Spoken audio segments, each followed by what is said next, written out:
Welcome to my video channel again, and a big shout out to my daughter Becky Booker, who played my introductory music with one of my favorite songs. Thank you very much, Becky. I have a question for you today. Have you ever thrown the baby out with the bathwater?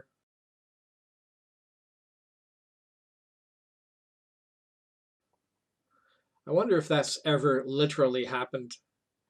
Another way of expressing the same truth is to throw the champagne out with the cork. What the metaphor means, of course, is to warn you that when you discard or renounce something false or evil, you don't renounce the good along with it. When we lived in Austria in the early 1980s, I noticed that although the majority of Austrians were of the Roman Catholic faith, very few actually attended the church. And when I asked why, I would get all kinds of stories of how this person was abused by a priest, or how that person couldn't pay his church taxes and was prosecuted. Some would go back as far as the chaos and confusion of the Second World War as a reason why they quit the church. And so the next question was, did you throw out the baby with the bathwater? You lost confidence in the church, but did you lose your faith in God? It was interesting to me that most of them affirmed that they still believed in God.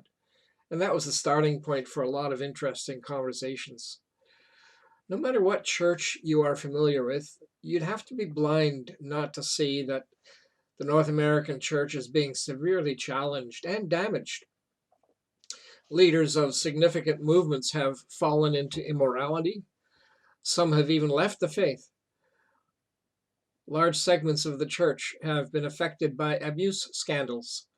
In Canada, here we are still dealing with the fallout of the residential schools.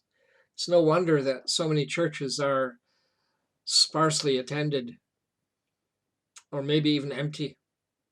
Maybe you've been traumatized or offended by some church leader, and since that event, you limit your church attendance to special occasions like Christmas or Easter.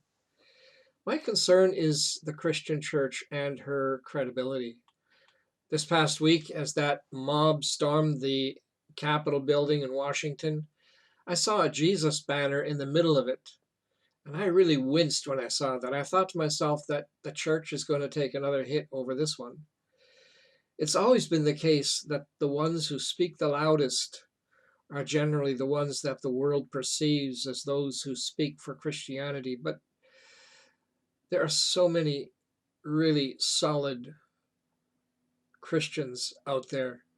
And if you're listening to this, you're nodding your head vigorously because you have no use for the church, let me ask you this question. Have you thrown the baby out with the bathwater? Do you still believe in God?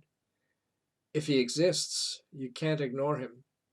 There are serious consequences for ignoring him. So here's something to think about. Have you ever come across anyone whom you know to be a Christian and whose reputation you would defend because of their spirit, because of their compassion, because of their love for neighbor, because of their generosity? Do you know anyone of whom you would say, now that's a Christian? If that's the case, then maybe there is something genuine about Christianity. Maybe there is a reason to believe.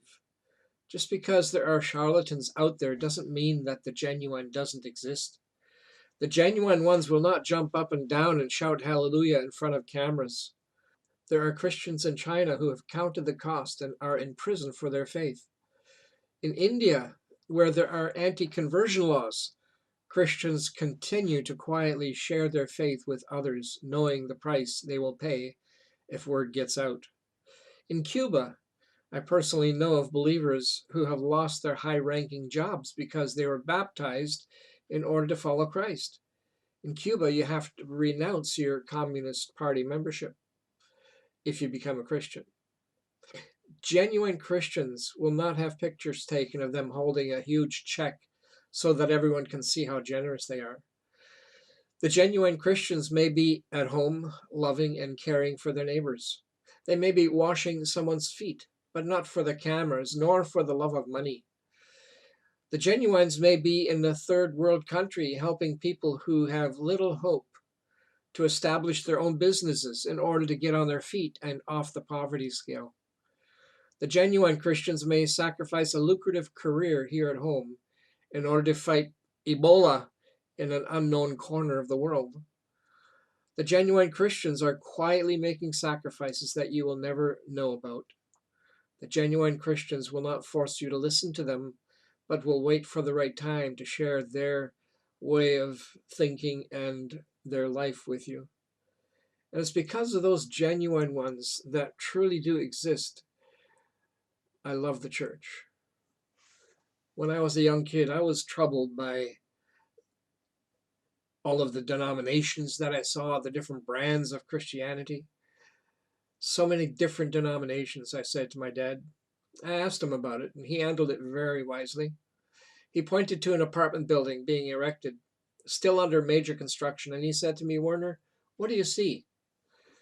I said, well, I see scaffolding, I see plastic hanging down, I see mud all around the building, and I see spilled concrete in the mud. I see a lot of ugly. He said, well, all of that is necessary while it's being built. But one day the scaffolding will come down, the plastic will be gone. Instead of mud, there will be lawn and paved road. It will be a very nice looking building. Werner, the church is still being built. It's messy right now because it's still under construction. But one day it will be a thing of beauty. That's why the church is called the Bride of Christ. I've never forgotten that story. So this is my pitch to you, is to not discount Christianity because of the phony ones who are always in the spotlight. Please give it some thought. And if you have any questions or comments, no flames, please. You can always private message me and I will see if I can answer you. Thank you for listening.